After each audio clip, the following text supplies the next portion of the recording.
วังซะนะขั้นการผ่าตัดใหญ่อะไรเห็นให้คนไข้ได้ฟื้นตัวได้ไวอย่างซี่นะเจ้า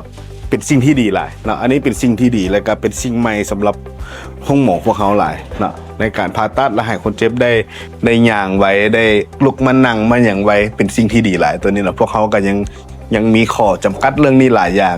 ในตอนที่พวกเขาผ่านะแต่สำหรับโครงการมาเหตุรู้สึกว่าได้บทเรียนหลายอย่างจากโครงการแล้วก็จากท่านหมอที่ว่าเพิ่นมาพารู้สึกดีใจหลายเนาะที่ว่าได้รับโครงการดีๆแล้วก็ได้รับโอกาส